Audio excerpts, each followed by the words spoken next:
My husband, Marcellus, was preparing dinner when he received a message from a coworker. Boss, I miss you. After a moment of hesitation, I replied for him, come over, my wife isn't home today. A short while later, the doorbell rang. My husband's face went pale as a ghost, drained of every drop of blood. In the spacious kitchen of our luxury condo in Buckhead, the sweet and savory aroma of slow-cooked oxtails permeated everything. It was the scent of home warmth, of that happy family life everyone dreams of, or at least that was what I had firmly believed until that very instant. Marcellus was standing in front of the stove, stirring the pot that was simmering over low heat. He was wearing the navy blue apron I gave him for our wedding anniversary, while humming an old R&B love song, seen from the back. Marcellus was the perfect image of a successful black man, a consummate professional who also knew how to take care of his family. He always told me that a man making money out in the world is an obligation, but cooking at home for his wife is a privilege. I was sitting at the kitchen island flipping through an architectural digest, but my mind was elsewhere. The warm yellow light illuminated the marble countertop, where Marcellus's brand new iPhone lay in silence. Its black screen was like a bottomless abyss, hiding secrets that not even I, his wife, the person closest to him, had ever suspected. Marcellus turned around with a radiant smile on his handsome face. The fine lines starting to appear around his eyes only added to his charm. He asked me to taste the gravy to see if the seasoning was right, then went back to focusing on his complex blend of spices. It was right at that moment, the phone screen on the counter suddenly lit up, soundless, but with a cold blue flash indicating a WhatsApp message. My eyes instinctively darted toward it. The phrase that appeared on the lock screen was short, but it was enough to bring the peaceful world I had worked so hard to build crashing down in a single blow. Sender Connie intern content. Boss, I miss you. Just for words. I miss you. My heart didn't hurt anymore. That pain had died a week earlier when I held the bank statement in my hands. The only thing left now was deep contempt and a meticulously devised planning. I knew that name. She was the new intern who had joined Marcellus's department a few months ago. I remember Marcellus telling me about her once, praising her for being quick, polite, and eager to learn. What I didn't imagine was that her eagerness to learn would extend to her boss's husband. I took a deep breath, trying to calm my racing lungs. The rationality of a 30-something black woman who had overcome countless hurdles to get to where she was didn't allow me to scream or break things if I made a scene. Marcellus would invent some excuse, saying it was just a joke from an immature girl. I needed something more. I needed irrefutable proof, evidence they couldn't deny. Marcellus kept chopping vegetables. The rhythmic sound of the knife against the cutting board drowned out the wild beating of my heart. Quietly, I picked up the phone. The passcode was our wedding anniversary. What irony. He used the most important day of our lives as a shield for his dirty secrets. I typed in the 6 familiar digits. The screen unlocked, showing the WhatsApp conversation with the unread message at the top. Without opening it to read, I quickly typed a reply. My fingers, cold and precise, glided over the virtual keyboard. Come over, my wife isn't home today. I hit send. I watched the blue double check appear and a faint smile drew across my lips. I took a screenshot of that brief exchange, sent it to my own phone, and deleted any trace from Marcellus's device. I wanted him to be completely oblivious when the show started. I placed the smartphone back exactly where it was, at the exact same angle. My hands were trembling slightly, not from fear, but from the repressed rage boiling in the deepest part of my soul. I looked at Marcellus's back. He was still the same man with the same devoted appearance. But now in my eyes everything was repulsive hypocrisy. He was playing the role of the perfect husband, but his mind was likely flying off to his young, pretty mistress. If he wanted to act in this farce so badly, I would make sure to direct the tragic final scene myself. I fixed my hair, composed my expression, and tried to return to my usual state of calm. The storm inside me remained hidden behind a serene gaze, waiting for the chance to level everything in its path.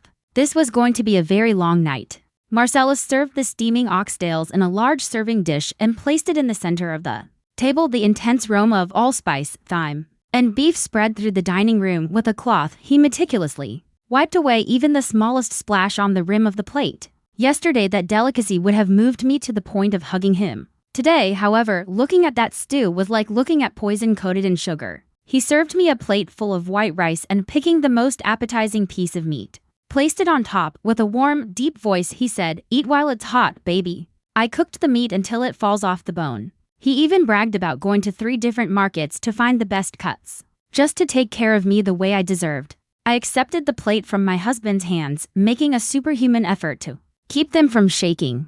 I brought a piece of meat to my mouth and chewed slowly. It was incredibly tender, and the gravy had just the right kick I liked, but as I swallowed, I felt a bitter, nauseating taste, as if I were chewing ashes. I had to drink a large gulp of water to keep from gagging. I looked at the man sitting across from me. Marcellus ate with an appetite, offering me sides now and then, and telling me funny stories from work. He talked about a new project, how the CEO had congratulated him, and his plans for a promotion this year, but there wasn't a single mention of Kylani's name or that young intern. I wondered how a person could lead a double life with such mastery, being able to receive an "I miss you" from his mistress, and moments later play the role of the exemplary husband who adores his wife. Maybe during our 6 years of marriage, he had repeated that performance so many times that even I couldn't distinguish what was real and what was fake anymore. I remembered our difficult beginnings when we got married. We started with nothing, in a small studio apartment on the outskirts of the city. Marcellus took my hand and swore he would work tirelessly so I would never lack anything to get us a decent home, and he kept his promise. This luxury condo, all these comforts were the testimony of our joint effort. But it seems that as material abundance grew, people's hearts began to change, too. Satiety gave way to base desires, and the devoted wife who once shared a simple sandwich with him now seemed flavorless compared to the fresh young women outside, figning being full. I put down my silverware. I said I was a little tired and didn't have much appetite. Marcellus immediately adopted a look of concern. He got up, walked over to me,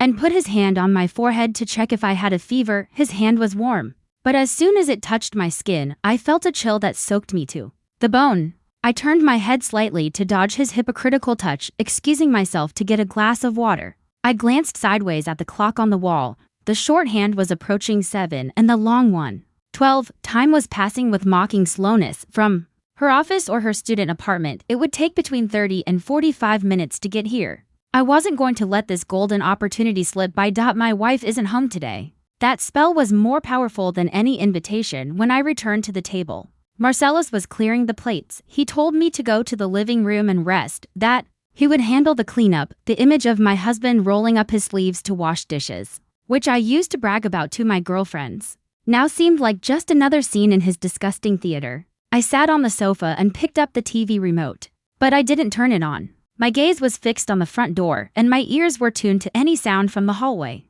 A fierce battle was waging in my mind. Part of me wished she wouldn't come, that it had all been a bad joke so I could keep fooling myself, but the other half, the colder and crueler side, yearned for the doorbell to ring as soon as possible. I wanted this pain to come out into the light in all its rawness, because an abscess only heals when it bursts, even if the scar it leaves is forever. Every minute passed with infinite heaviness. The sound of water in the kitchen ceased.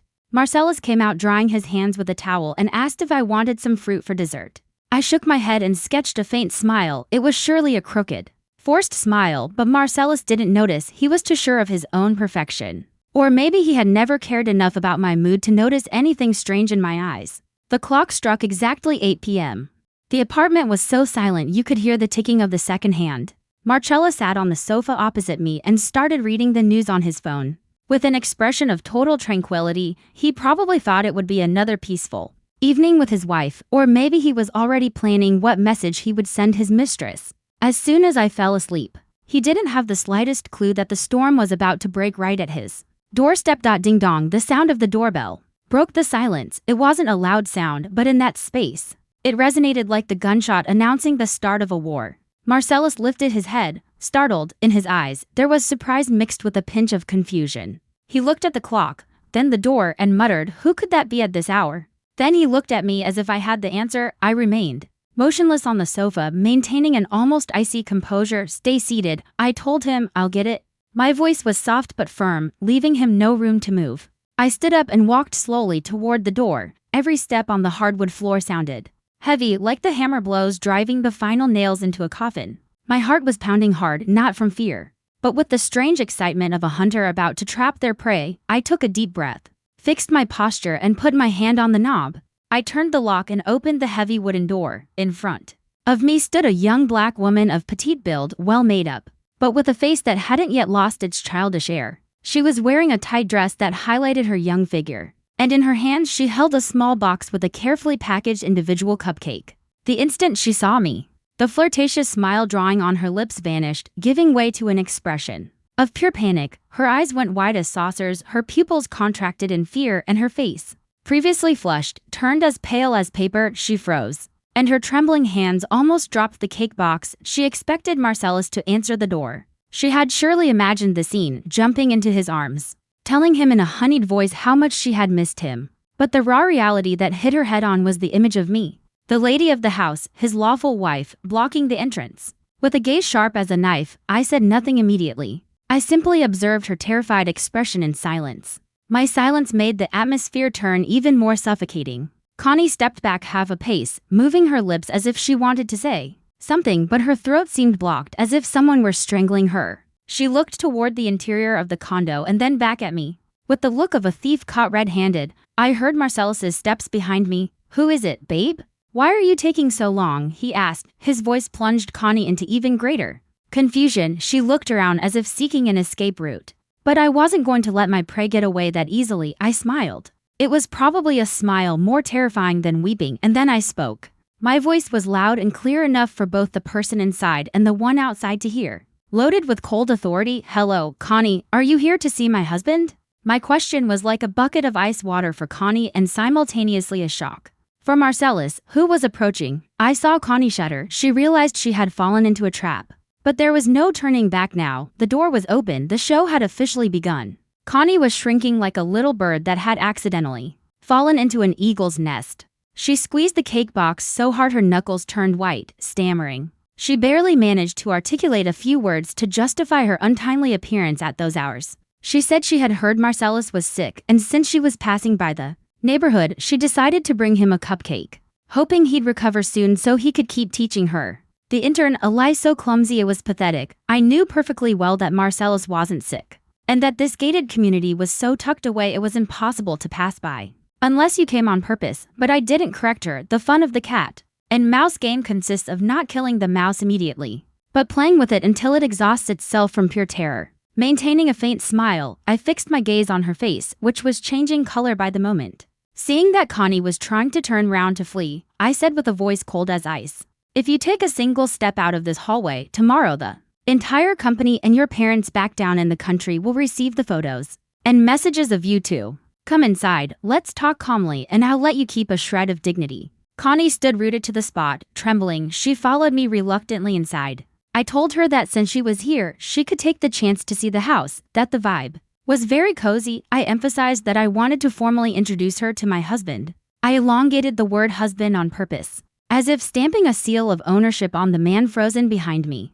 Marcellus had already reached the living room. Seeing me enter with Connie, his face broke down even more than hers. His eyes were bulging and his mouth hung open, but he was incapable of saying anything. The phone he held in his hand fell onto the sofa. He looked alternately at Connie and me, oscillating violently between panic and confusion. He couldn't understand why Kanani was there or why I was receiving her so calmly. I led Connie to the center of the living room and sat her on the armchair facing the large sofa. Where Marcellus usually sat, Kailani sat on the edge with her back straight and knees together, not daring to look up. I turned to Marcellus and gestured for him to sit next to me, like a soulless automaton. Marcellus walked stumbling to the sofa. Even though the AC was set to 75, drops of sweat beaded on his forehead. He sat as far away from me as possible, as if I were a bomb about to go off. I started with the introductions, pointing to Connie. I told Marcellus that she was that good intern he talked about so much, who had come to visit him in the middle of the night with a cake and everything upon finding out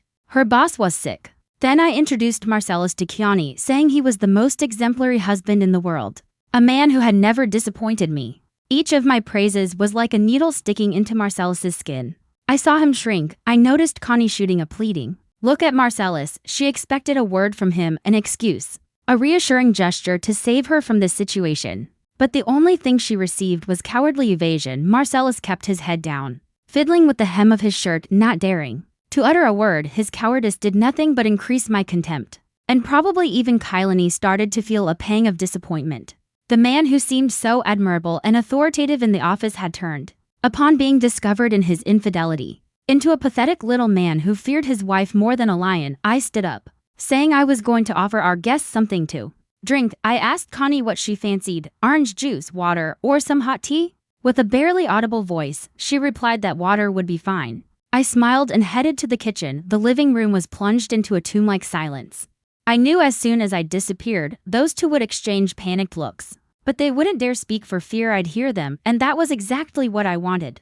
To let the terror eat away at their minds little by little. In the kitchen, I made noise on purpose, taking out glasses and plates so they knew I was still close, listening to everything. I opened the cabinet and passed right by the expensive Waterford crystal we used for important guests. My hand stopped at a pack of thin disposable plastic cups. The kind you use for a cookout or see at a water cooler. I took one of those cups and filled it with tap water. The choice wasn't accidental. I wanted to belittle Connie through the slightest detail. I wanted her to understand that her place in this house, in our life, was as cheap and provisional as that cup, an object you use and throw away, not worth keeping. I went back to the living room with a tray and placed the plastic cup with water in front of Kehlani for Marcellus and myself. However, I served tea in elegant fine china cups with gold rims. The stark contrast between the two types of vessels was evident on the glass table. Connie looked at the plastic cup clashing with the luxurious table, and her face dyed a deep red from humiliation. She had understood the message. It was a wordless insult, but deeper and sharper than any slur. I sat next to Marcellus, this time deliberately gluing myself to him. I took his arm and rested my head on his shoulder with an affectionate gesture. Marcellus went stiff as a wooden doll, muscles tight with tension through his fine shirt. I could feel the frantic beating of his heart. The cold sweat kept sliding down his temples. I initiated the conversation with hypocritically social questions. I asked Connie how the internship was going, if Marcellus was very demanding with her, if he didn't harass the interns while I spoke. I caressed Marcellus's arm and shot him loving looks every now and then. Kalani replied in monosyllables, not daring to look directly at the tender scene unfolding before her eyes. In her gaze, envy, bitterness, and fear mixed.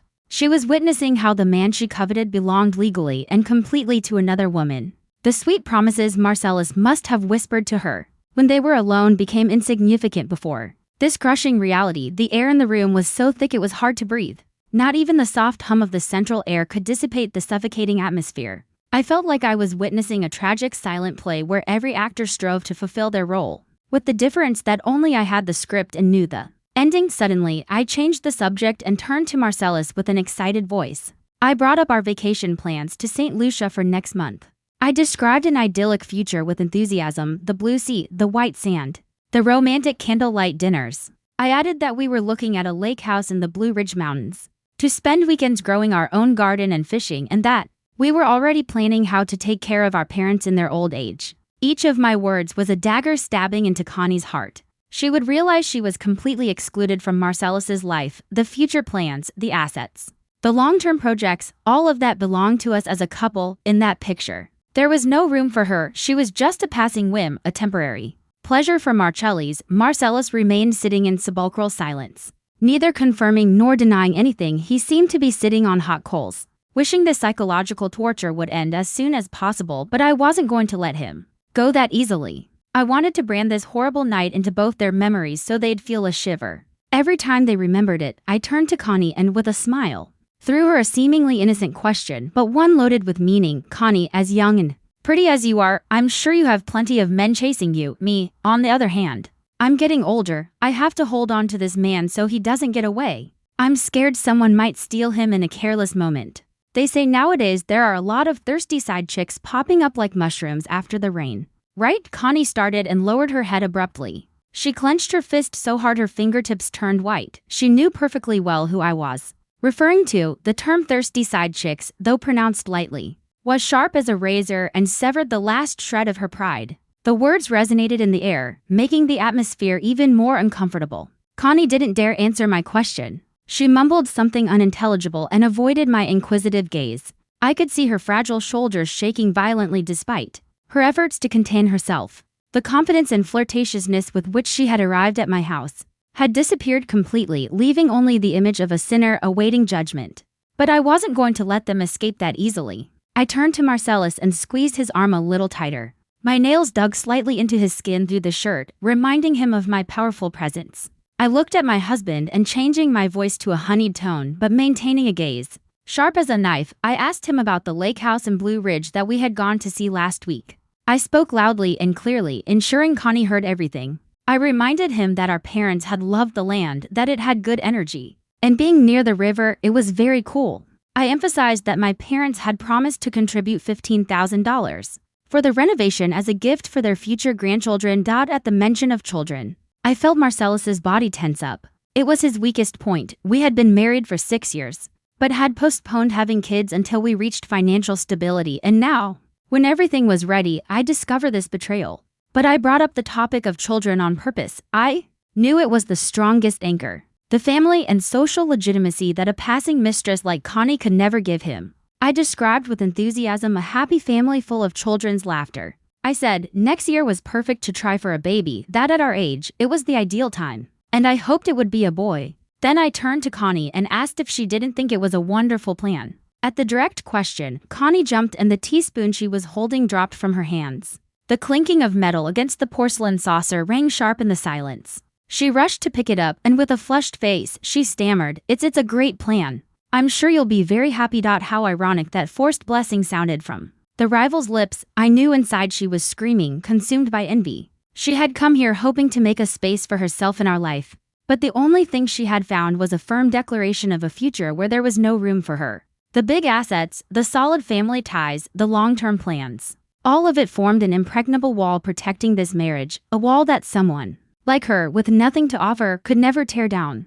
I continued my psychological attack on the financial flank. I told Marcellis, tomorrow I'll make the transfer for the down payment on the house, so sign the papers for the title change fast. I deliberately emphasized that the house would be in both our names. It was a declaration of sovereignty over our assets. A warning that everything Marcellus had was tied to me, and that if he left me, he'd lose everything. Marcellus, sweating buckets, nodded his head. He wished I would shut up, stop torturing him with those sweet words about the future that sounded more terrifying than a threat at knife point. He knew perfectly well the warning hiding behind every one of my words. Don't be an idiot and don't trade everything you have for a momentary pleasure. The conversation about the house and kids seemed to suck the last drop of vitality out of Keelani. She shrank into the armchair, hugging the glass of water with both hands, as if seeking warmth that had vanished long ago. I looked alternately at the thin plastic cup in her hands and the gold-rimmed cup in mine. Feeling a cruel pleasure, I lifted my cup, took a sip, and savored the subtle aroma of the high-quality green tea. I commented on how delicious the tea was. Its clear and smooth taste. I offered Connie some too, but my gaze stopped on her cheap plastic cup with false pity. Connie, are you okay with just water? Do you want me to make you some orange juice? Water is a bit bland, don't you think? My voice was kind, like a charitable lady giving alms to a beggar, but with a nuance of contempt. Connie denied hurriedly with her hands. No, I'm fine. I was thirsty. Water is enough. I don't want to be a bother. The word bother she used seemed ridiculous. Her mere presence here at these hours was the greatest of bothers. I set the cup on the table. The dry, firm sound of porcelain against glass resonated in the room. I looked at Marcellus. He was still, sitting like a corpse with his eyes glued to the tips of his shoes. I decided to involve him more in this fun game. I told him to cut some apples for our guest. A man of the house should be a gentleman. How can you have a guest sitting there without attending to her? Marcellus, as if he had received an electric shock, jumped up and went to the kitchen for the apples and a knife. He peeled the fruit clumsily, hands shaking, leaving the skin jagged and in chunks. The man who once carved flowers out of carrots for me couldn't even peel a simple apple in front of his mistress. Now his mind was short-circuiting. Fear had paralyzed all his senses and skills when he put the plate of apples on the table. I stabbed the most appetizing piece with a fork and brought it directly to Marcellus's mouth. Open up, baby, let me feed you. Don't touch it with your hands, they're dirty. Marcellus hesitated for an instant, but finally accepted the apple I offered. The scene of a couple feeding each other affectionately in front of a third party was natural and, at the same time, extremely provocative. I pushed the plate of apples toward Connie. You eat too, Connie. These are Honeycrisp. Very crunchy and sweet. Connie looked at the piece of apple Marcellus had just eaten and then the plate in front of her, as if a knot had formed in her throat. How could she swallow a bite witnessing such a display of affection? The discriminatory treatment wasn't limited to the cups, but also the attention and care. I was the wife. I had the right to care for my husband publicly and be cared for by him. She, on the other hand, however much Marcellus wanted her in the street, in here, was an intruder. A forced spectator of our marriage's happiness show. I saw Connie's eyes turning red. She was probably crying inside, or maybe regretting the stupidity of coming here to be humiliated this way, but I felt not a shred of pity. My compassion died the instant I saw the message, "I miss you," on the phone screen. Mercy is a luxury I don't grant to those who try to destroy the happiness of another's home. Silence took over the living room again, but this time the air smelled much more like gunpowder. Connie, perhaps to break the tension or try to recover some of her image as a considerate person in front of Marcellus, cleared her throat and asked shyly about his health. "Boss, how is your stomach doing? Does it hurt less?" Her voice was low but tinged with sincere concern. She even offered to ask her mother to send a jar of honey with black garlic from her hometown down south, which, according to her, was very good for the stomach. Hearing that, Marcellus's face turned livid. He denied hurriedly with his hands, saying he was fine, that it wasn't necessary. He glanced sideways at me, terrified, knowing his stupid mistress had just made a fatal mistake. She was demonstrating knowledge of her boss's private life that far exceeded the limits of a normal professional relationship. I let out a laugh, a short, icy chuckle that made them both shudder. I looked at Connie with a piercing gaze, as if I could read her soul. "Wow, Connie, you sure do worry about your boss. Look at that. The wife who lives and sleeps with him in the same bed still hasn't made him that honey with black garlic. But you, an intern who's been here barely a few months, how do you know about his ailments too?"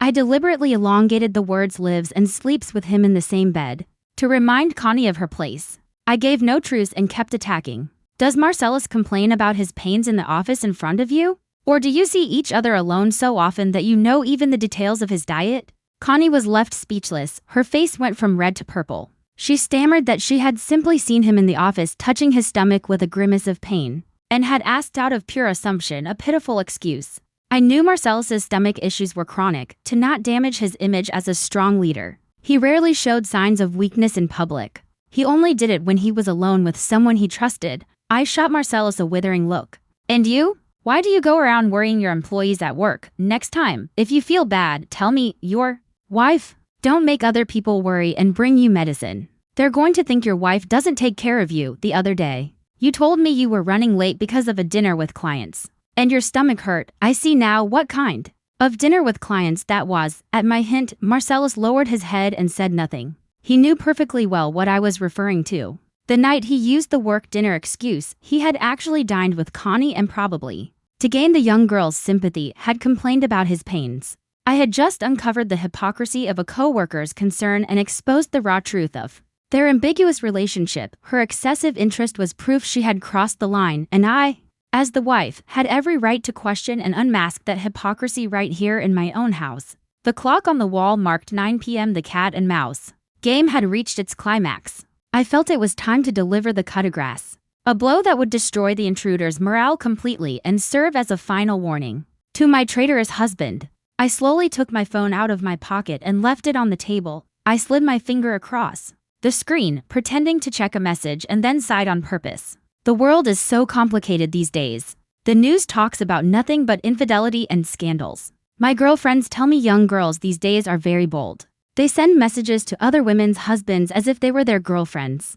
Without the slightest shame, I paused and observed their reactions. Connie remained motionless, but her breathing had accelerated. Marcellus was furtively wiping sweat from his forehead with a handkerchief. The tension was like a guitar string about to snap. I sharpened my voice even more and continued. "I also usually check Marcellus's phone to help him with work stuff. And lately I've seen a lot of messages coming from unknown numbers. A young girl, by the looks of it, her name sounds very innocent, must be an intern. She sends very affectionate messages to Marcellis." I glanced sideways at Kilani. Her face had lost all color. Her lips, previously painted a deep red, were now white and trembling. With a mocking smile, I threw the final punch. "You know what, Connie? Just the other day, I was home and my husband was making dinner. And suddenly a girl sends a message to his phone saying, 'I miss you.' Some nerve. Don't you think, with the wife at home, daring to send a message like that? Was she challenging me?" My words fell like lightning on Kalani. She looked at me with eyes wide as saucers, terror engraved in her pupils. She had understood everything. The "I miss you" message from a while ago, the reply, "Come over, my wife isn't home today." It had all been a trap, a perfect trap I had set myself, and she, like a stupid moth, had flown directly into it. Connie's hands and feet began to shake uncontrollably. She looked at me as if she were seeing a monster. She realized the woman sitting across from her wasn't a docile and naive housewife, but a master of psychological warfare. I knew everything from the start, but had acted with total naturalness, inviting her in, serving her water, offering her cake. And then I kept ripping off the mask layer by layer, until leaving her completely naked in her own shame. Marcellus, beside me, was also in shock. He turned toward me with a look of pure horror. He never would have imagined I had read that message, and that I was twisted enough to lure Connie here and humiliate her that way. My intelligence and cruelty sent a chill down his spine. He realized he had vastly underestimated his wife. I looked Connie straight in the eyes. My gaze was cold and contemptuous. I didn't need to say anything else. My silence was the severest of sentences. I had revealed everything, but I hadn't pronounced her name directly yet.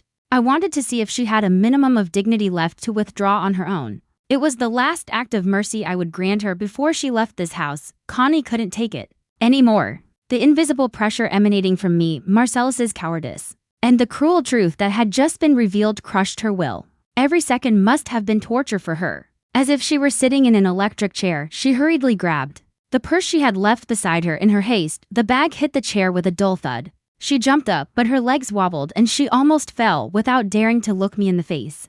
Head down, she mumbled that she had to go. She made the excuse that something urgent had come up at home, that her mother had told her to come back right away, and that she was sorry she couldn't stay longer. Her voice was cracked, on the verge of crying. Without waiting for our reply, she headed for the door, running like a pursued thief. The cake box was left abandoned on the table as proof of the miserable failure of her visit. Marcellus made a move to get up, probably to walk her out or apologize, but I was faster. I put my hand on his thigh and squeezed hard, signaling him to stay put. My gaze hardened, warning him not to do anything stupid in this situation. Marcellus understood my message and stayed paralyzed, following Connie's back with his eyes as she disappeared behind the door. I got up and followed her slowly to the entrance. I walked with calm and assurance, in marked contrast to her nervousness. Connie was trying to put her shoes on, but her hands were shaking so much she couldn't manage. I leaned against the doorframe with my arms crossed, watching her with a mixture of pity and contempt. When she finally managed to get her shoes on and was preparing to open the door to go out into the hallway, I called out, "Kalani." She stopped dead, startled. She turned around with a scared, pleading look. She probably feared I'd make a scene in the building hallway, insult her, or grab her by the hair. But I didn't. My dignity didn't allow me to behave like a hood rat. I walked up to her and whispered in her ear, low enough so only we two heard it. My voice was soft as a breeze, but cold as ancient ice. "Next time you come to see my husband, call first. If you go wandering around here at this time of night, the neighbors might misunderstand and think something shady is going on in this respectable house. And remember this, Marcellus's wife isn't always out of the house." Hearing my words, Connie's face was left without a drop of blood. She nodded repeatedly like a chicken pecking. She stammered a yes and ran toward the elevator. She pressed the button frantically, as if she wanted to flee from there as soon as possible. Her figure, small, alone, and pathetic, was silhouetted against the bright hallway light. I watched her until the elevator doors closed, swallowing her whole. A faint smile drew on my lips. One down, the young prey had gotten a good scare. Now, not even if they paid her would she dare approach my husband. But the war wasn't over. The main enemy, the one who had caused me the deepest wound, was still sitting in the living room. I turned around and slammed the door shut. The dry sound of the lock resonated in the apartment. It announced the beginning of the trial for the traitor's husband. I took a deep breath, recovered my cold expression, and walked in. The wooden door closed, completely isolating this apartment, charged with deadly air from the outside world. The smile of victory that had drawn on my lips extinguished like a candle in the wind. I didn't go straight back to the living room. I stayed standing for a few seconds, clutching the cold doorknob. The waves of nausea rising from my stomach were unbearable. I had pulled off a brilliant performance, but the price was a deep wound bleeding in my heart. I turned and walked slowly into the living room. Marcellus was still in the same spot, motionless on the cream-colored leather sofa. His head was down, hands clasped over his knees. His appearance was pathetic, far removed from the sophisticated, self-assured husband he used to be, but his misery didn't inspire even the slightest pity in me. On the contrary, it only increased my contempt. I walked up to him, picked up his smartphone lying abandoned on the table, looked at him, then at the phone. And suddenly, with a sharp movement, I smashed it with force against the glass table. Crack. The sharp, violent sound broke the suffocating silence. The phone screen shattered into smithereens, cracks spreading like a spiderweb, a perfect reflection of our marriage. In that moment, Marcellus jumped, looking at me with a face pale with terror. I crossed my arms and looked down at him with an icy glare. With a voice sharp and firm, devoid of all emotion, I said, "Explain yourself." The message saying, "Come over," My wife isn't home today. I sent that. Did you think I was an idiot who didn't know anything? And just like that, Marcellus was left slack-jawed, looking at me with disbelief. He didn't expect me to show my card so fast and so forcefully. Maybe he thought I only had vague suspicions. But he never imagined I controlled everything from the start. His lips trembled, trying to articulate a pathetic excuse. Baby, it's a misunderstanding. She and I are just co-workers. Her coming over today was a total surprise to me. I swear to you, I didn't know anything. He tried to play the victim. His eyes dodged my gaze. I let out a bitter laugh. Co-workers? A coworker sends you a message at 8 p.m. saying she misses you. A coworker knows better than your own wife your eating habits and your ailments. A coworker dares to come to your house thinking your wife isn't home. I moved closer to him, looking him straight in the face, and said, marking every syllable, don't take me for a fool. We've been living together for 6 years. I know you better than you know yourself. That furtive look, that jump when you heard the doorbell, that cowardly attitude in front of your mistress, everything gave you away. Marcellus lowered his head, not daring to reply. He knew that in the face of such evident truth, any lie was useless. His silence was the clearest of confessions. I felt immense disappointment.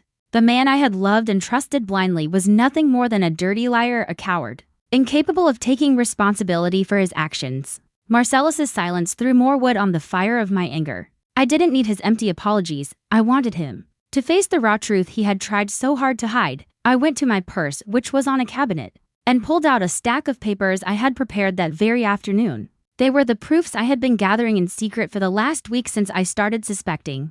I threw the papers in his face. The white sheets flew and fell missily over the destroyed phone. Marcellus picked up a paper. His hands were shaking violently. It was a bank statement, the detail of the last 3 months. I had circled and read the transfers to Connie Jenkins with ambiguous memos like gift or lunch. The amounts weren't huge, a few hundred each time, but the frequency was suspiciously high. One transfer stood out, $1,500 from last week with the memo, "Happy birthday." I pointed to the statement and raised my voice. And how do you explain this money? $1,500 birthday gift for an intern, for my birthday. A bouquet of flowers and a simple dinner was enough for you. Your generosity is truly admirable. Marcellus was speechless, sweating profusely. He didn't expect me to know his finances in such detail, but that wasn't all. I pulled out the screenshots of his WhatsApp conversations I had taken from his iPad, where he had forgotten to log out, flirty messages, dates for lunch and movies, and even expressions of sickeningly sweet longing. I threw another photo. It was the movie ticket from 2 weeks ago at 11 p.m. that day. He told me he was running late because of a client dinner, but actually he was watching a movie with his mistress. And finally, I pulled out the photo of a long-dyed brown hair found on the passenger seat of his car. My hair was black and short. That hair was without a doubt Connie's. Faced with such irrefutable proof, Marcellus crumbled completely. There was no way to deny it or make excuses anymore. His mask of hypocritical morality had been ripped off, revealing his true traitorous nature. He let his arms drop and sank into the sofa with an expression of despair, and then he started to cry, tears of a grown man, something I had rarely seen. "I'm sorry, I went crazy for a moment. She bewitched me. Please forgive me just this one time." A late apology and a cowardly excuse. Shifting the blame to another. Cheating men always use the same repertoire. I fell into temptation. I couldn't help it. Seeing him cry froze my heart. I went to the kitchen. I grabbed the pot with the oxtail stew he had prepared with such care all afternoon. Under Marcellus's astonished gaze, I dumped the entire contents into the trash can in the corner. The delicious aroma of the stew mixed with the sour smell of garbage, creating a nauseating stench. I turned to Marcellus and threw my final sentence at him. "My love for you is like this stew. Before it was delicious and precious, but once it gets contaminated, it's nothing but trash, and I don't eat trash." My act of throwing away the food was like a bucket of cold water for Marcellus, who seemed to wake up from his delirium. He realized I wasn't joking. The determination in my eyes and actions announced an irrevocable break. Marcellus ran toward me, fell to his knees, and hugged my legs. He cried inconsolably, begging me not to leave him, not to divorce him. He swore he would end everything with Connie, that he would even quit his job if necessary, that he would do anything to fix his mistake. He appealed to our parents, to our 6 years of marriage, trying to hold me back. I remained rigid as a stone, letting him cry, hugging my legs. My heart was already dead. His oaths now only produced more disgust in me. If he had really valued our 6 years of love, he wouldn't have slept with another woman. If he had really thought about our parents, he wouldn't have let things get to this point coldly. I pushed his hands away and stepped back. I looked at him with pity and said, "Keep the little dignity you have left. Don't be pathetic. My decision is irrevocable." I turned around and went straight to the bedroom. Inside the closet was the large suitcase I had packed that afternoon. I pulled it out and threw in some more clothes and my essential personal items. I didn't take much. Just what was truly mine. This house, these furniture pieces, now seemed stained by betrayal. I walked out to the living room with the suitcase. Marcellus was still on the floor, sobbing with his head down. His wails resonated in the silent space. I left a sheet of paper I had printed previously on the table. It was the promissory note for the $40,000 my parents lent us at the beginning of our marriage when we couldn't afford the condo renovation, along with the receipts in my father's name. These $40,000 are a clear debt. Don't you even think about not paying it when you sell the house. The first thing will be to settle this debt and then we split the rest. I told Marcellus with an icy voice. Get ready to pay back every last cent. The house is in both our names, but I'm not going to fight for it. I yield it to you so you can live with your mistress, but my parents' money, you have to return to me. Marcellus looked at the papers and then at me. His look was pure despair. He knew he couldn't get that much money overnight, but I didn't care. It was the price he had to pay for his betrayal. I wanted him to feel the pain of loss to the marrow, both emotionally and materially. I dragged the suitcase toward the door. Before leaving, I took one last look at the house. What was once our home had now become the tomb of my love. I opened the door and stepped out into the breezy hallway. The sound of the door closing behind me echoed once more, putting an end to 6 years of my youth with that shameless man. Without looking back, I walked with a steady step toward the elevator. A new life awaited me. It would be hard, but at least it would be clean and peaceful. The Uber traveled through the empty streets of the city night, sitting in the back seat. I watched the street lights pass fleetingly. My mind was blank, but strangely light. I didn't cry. The tears seemed to have dried up inside, crystallized into a sharp determination. I was heading to Lysandra's apartment, my best friend since college. Lysandra was a prestigious lawyer in the city, specializing in divorce and asset disputes. She was strong, decisive, and extremely intelligent. I had warned her ahead of time, so she was already waiting for me in the lobby when I arrived. Seeing me get out of the car with a gaunt face and dragging the suitcase, Lysandra didn't ask me anything. She approached silently and gave me a tight hug. At that warm gesture of friendship, I was about to break down crying, but I held it in. It wasn't the time to show weakness. Lysandra took me to her apartment. It was a small but cozy place, impregnated with the pleasant scent of lemongrass essential oil. She offered me a glass of hot tea and told me to sit down and tell her everything, and so I did. I told her everything from the fateful message to the theater I staged to invite Connie home, the confrontation with Marcellus, and my decision to leave. I spoke with surprising calm, as if telling someone else's story. When I finished, Lysandra slammed her hand on the table with a dull thud. She let out a curse and told me I had done very well, that a cheating man is unforgivable, and that my way of handling the mistress had been top-tier, civilized, but at the same time extremely cruel. Lysandra began to analyze the situation from a legal perspective. She reviewed the evidence I had gathered, the bank statements, the messages, the photos. She nodded and said that with that she had more than enough to win in court. She offered to take my case if Marcellus didn't accept a mutual agreement divorce. But Lysandra told me that before getting to court, we had to teach that perfect couple a lesson they wouldn't forget for the rest of their lives. Divorce was my liberation, but true justice was punishing the traitor. She proposed a more subtle revenge plan. Instead of making a scene or exposing him on social media to become the city's gossip, we would attack what mattered most to Marcellus, his career and his reputation. Lysandra instructed me to organize all the proofs into a single file. She said she would help me draft a whistleblower email to send to the management of Marcellus's company, a mortal blow to his finances and credibility. It would be 1,000 times more painful than a couple of slaps. I nodded, agreed. Our eyes met, and determination shone in them. That night would be the night we planned the final battle. The 2 days of the weekend passed in a terrifying silence. Marcellus didn't stop calling and sending messages, but I didn't answer. I turned off my phone and dedicated all my time at Lysandra's house to preparing the special gift for my husband and his mistress. Lysandra helped me draft the email. Instead of insults or defamation, we used professional, objective, and sharp language, as if it were an indictment. The subject of the email was short but forceful. Report on internal code of conduct violation and inappropriate relationship between team lead and intern. I scanned all the proofs, the WhatsApp screenshots with the risque conversations, the bank statements proving the use of his salary to buy gifts, the misappropriation of funds, The photo of the movie tickets during work hours as proof of professional negligence. Lysandra organized everything into a single PDF file of over 10 MB, clearly noting dates, times, and places. Monday morning, the sky was gray as if predicting a storm. At 9 a.m. sharp, the time when all office workers sit at their desks and start checking their email, I turned on the computer. Lysandra, sitting next to me, put a hand on my shoulder in a sign of support. I took a deep breath and reviewed the draft one last time. The recipient list included the CEO, the HR director, and the heads of the departments involved. I didn't send it en masse to the whole company. I didn't want to become a cheap gossip.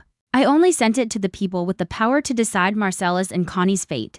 The mouse cursor stopped over the send button. My heart was pounding hard, not from fear, but from the tension of the decisive moment. A single click would completely change the lives of 3 people. Marcellus would lose the career he had built for 10 years. Connie would lose the future that was barely starting to bloom. And I would put a period on a painful past to start a new page. I remembered Connie's brazen look upon arriving at my house. I remembered Marcellus's cowardice, kneeling and asking for forgiveness. I remembered the oxtails thrown in the trash. The last shred of compassion left in my heart vanished. Goodbye, ex-husband. I whispered to myself as I pressed firmly on the left mouse button. Sent. A short, cold notification appeared on the computer screen. The email, loaded with the death sentence for Marcellus and Connie's careers, had been sent. I leaned back in the chair and let out a long sigh of relief. It was over. The arrow had already been released, and no one could stop it. Now I just had to wait for the storm to break over the traitors' heads. That Monday, the atmosphere at Marcellus's company must have been as suffocating as the night Kylani came to our house. According to an acquaintance who worked in the same department, my email caused a huge impact and spread like wildfire in a matter of minutes. Marcellus tried to feign normality upon arriving at work, but inside he must have been consumed by panic. At 10 a.m., the HR director called him into a conference room. There, they presented proofs that he had used the corporate card for personal expenses with Connie and had falsified receipts for business meals. It was embezzlement by the book, and he was suspended without pay pending a full audit. Marcellus stood up with his face pale as wax. He opened his mouth to try to excuse himself, to say it was a misunderstanding, slander. But the HR director raised a hand firmly, cutting him off on the table. He left a thick folder with the printout of that very PDF file I had sent. Faced with such irrefutable proof, Marcellus was left mute.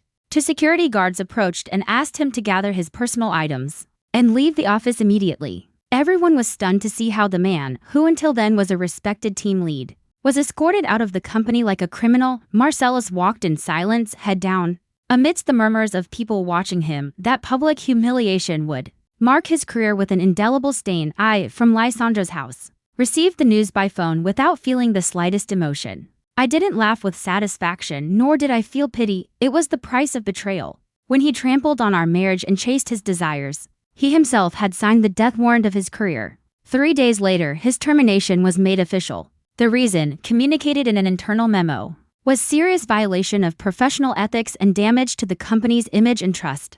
Marcellus not only lost his job, but also entered the blacklist of HR managers in the industry in this city. Rumors fly faster than the wind.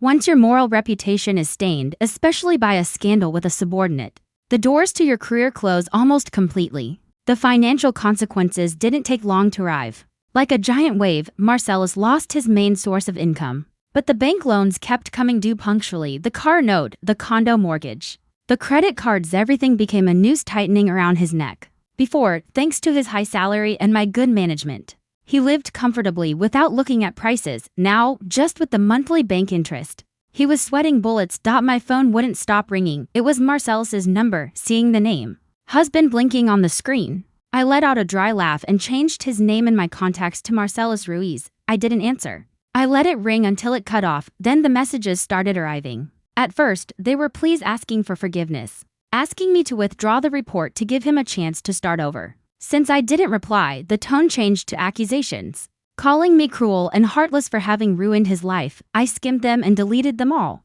Cruel when he was in bed with another woman while I waited for him at home with dinner ready. Did he think about the word cruelty? When he used our joint money to buy expensive gifts for his mistress, did he think about my effort? I had only claimed what was fair for me. Even his parents, who lived down south, called me. My mother-in-law, crying, insulted me, calling me a bad wife, the one who had destroyed her husband and her family. She said it was normal for a man to have an affair, that a woman should endure it to keep peace in the home. Hearing that, I felt a bitter resignation for the fate of women. I told my mother-in-law calmly that I couldn't live with a traitor and hung up. I also blocked the numbers of his entire family. I didn't want to hear any more lectures on hypocritical morality. Marcellus had lost everything, literally everything. Wife, family, career, reputation, and now he was drowning in debt. He would wander through that large but empty apartment, facing the four walls and overwhelming loneliness. It was the fairest punishment for someone who hadn't valued what he had. Connie's fate wasn't much different. As soon as Marcellus was suspended, she was also called to HR. She entered the room with swollen eyes and a gaunt look, far from the secure and flirtatious image of that night. The decision to terminate her internship contract was immediate. The reason? Violation of internal conduct rules and detriment to the work environment. Connie cried, begged for a chance, saying she was young and had fallen into temptation. But in the ruthless corporate world, those naive excuses are useless. She was in a major corporation. Being fired dishonorably meant the doors to her future had closed halfway. Worse than losing the job was the contempt of her peers. The story of the brazen mistress who challenged the legitimate wife became the hottest topic. In the anonymous company chats, when Connie was packing her things in a cardboard box, no one approached to talk to her or help her. Everyone looked at her with disdain, whispering behind her back. The men who used to hit on her now avoided her like the plague. For fear of getting splashed by the scandal, Connie left the office alone. Carrying her box, the long, empty hallway seemed like the path of thorns awaiting her. In front of the elevator, she crossed paths with the same security guard who had witnessed her flight days before. The man's look of pity was the straw that broke the camel's back. And Connie finally broke down, crying loudly. She ran out of the building, leaving behind people's mockery. According to what Lysandra told me after that incident, Connie couldn't stand the stairs and moved apartments. She put all her social media on private and disappeared from the virtual world. It was a very expensive lesson for a young woman just starting to take her first steps in life. She tried to trade her beauty and youth for something vain, but in the end, she lost the most valuable thing for a woman, her honor and self-esteem. I didn't feel sorry for Connie. She chose that path, ignoring morals and ethics, and the consequences were hers. I only hope that after this painful failure, she learns to live a more correct way for the rest of her life. 2 months later, we saw each other again in court for the divorce settlement hearing. Marcellus seemed to have aged 10 years. He had an unkempt beard and wrinkled clothes. He looked at me with pleading eyes, but I maintained a cold and distant attitude. Lysandra accompanied me as my lawyer. Her presence, professional and sharp, intimidated Marcellus even more. In court, Marcellus tried to cling to the idea that he still loved me and wanted to recover our relationship.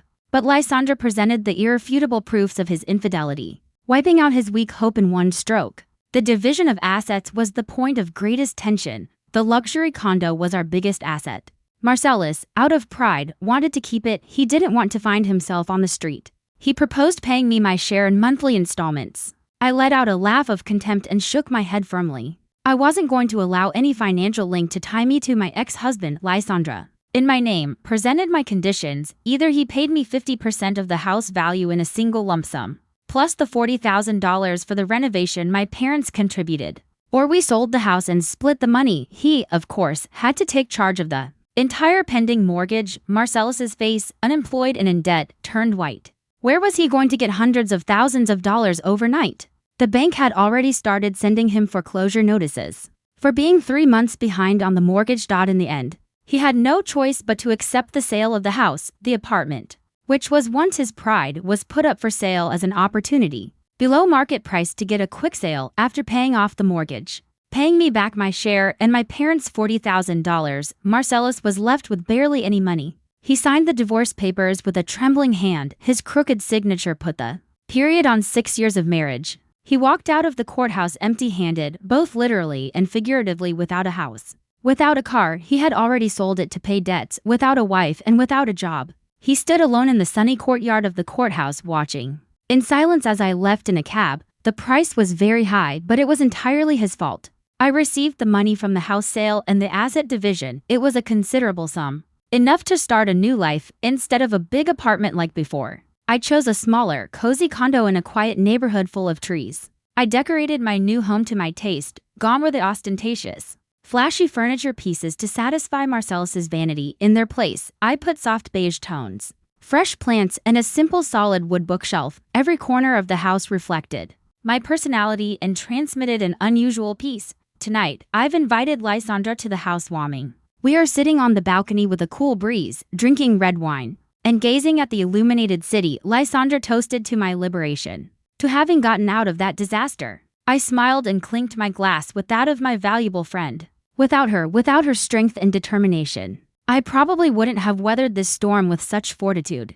My phone vibrated with a notification. My direct deposit hit.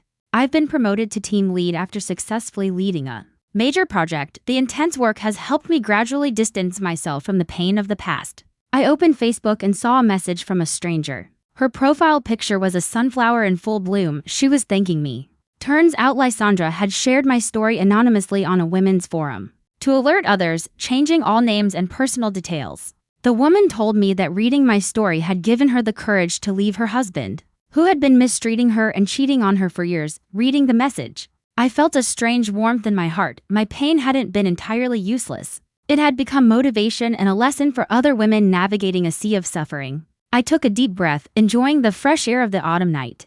The past remained closed behind the courthouse doors. Now, before me extends a wide sky full of hope. I'm Ayana. I'm 32 years old. I'm single, independent, and happy. I smiled and took a sip of wine. The bitter taste of the wine and the sweet aftertaste it leaves in the throat resemble my life. Now, I suppose you have to go through the bitterness to be able to savor the sweetness of freedom. Did you like the story? And which city are you listening from? Let's meet in the comments if you liked the story. You can support me by sending a super thanks so I can keep bringing more stories like this.